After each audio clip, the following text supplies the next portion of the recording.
खुसी छाओस् नौलो दुर्गा भवानी दुखी नहौ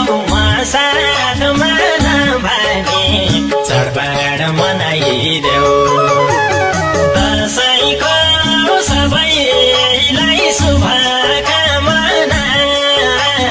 विशेष गरी मेरो मान्छेलाई सधैँ सधैँ खुसी बनाइदेऊ